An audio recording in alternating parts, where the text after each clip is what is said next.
একটি অপূরণীয় ক্ষতি, একটি যুগের অবসান। পিরোজপুরের জিয়ানগর উপজেলার মানুষের সুখ দুঃখের বিশ্বস্ত এক আশ্রয় জনমানুষের নেতা ফায়জুল কবির তালুকদার আজ শনিবার ভোর 4:30 খুলনা সিটি মেডিকেল কলেজ হাসপাতালে চিকিৎসাধীন অবস্থায় শেষ নিঃশ্বাস ত্যাগ করেন। মৃত্যুকালে তার বয়স হয়েছিল 55 বছর।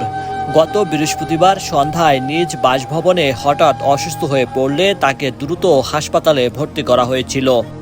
চিকিৎসকদের সব চেষ্টাকে ব্যর্থ করে দিয়ে আজ সকালে তিনি পাড়ি জমান চিরতরে এক শান্তিময় ভুবনে।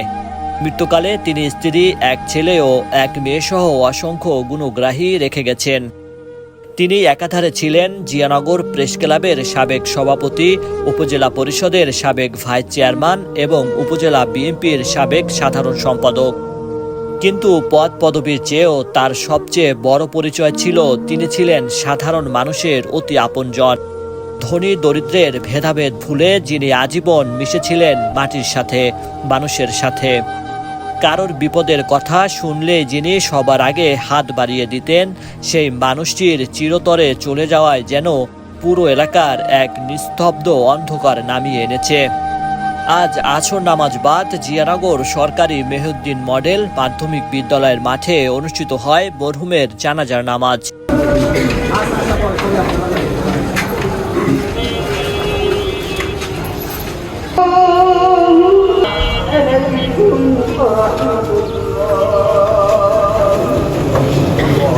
প্রিয় নেতাকে শেষ দেখা দেখতে এবং তার মাগফিরাত কামনায় মাঠে ঢল নামে হাজার হাজার মানুষের। চারপাশের বাতাস তখন ভারী হয়ে উঠেছিল উপস্থিত জনতার চোখ আর ভেতরের কান্নায়।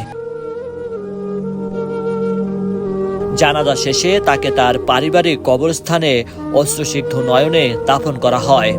তার এই অকাল প্রয়াণে গভীর শোক প্রকাশ করেছেন পিরোজপুর 1 আসনের সংসদ সদস্য আলহাজ মাসুদ সাইদি।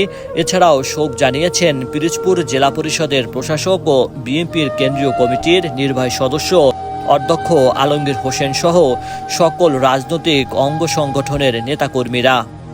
যে মানুষটি জড়িয়ে রাখত সবাইকে আপন বুকে, সে আজ ঘুমিয়ে আছে চিরবিদায়ের সুখে। শূন্য মাঠে দাঁড়িয়ে আজ হাজারো মানুষের সারি।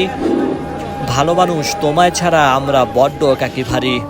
Raju Sikder Niloy, Pirojpur online news.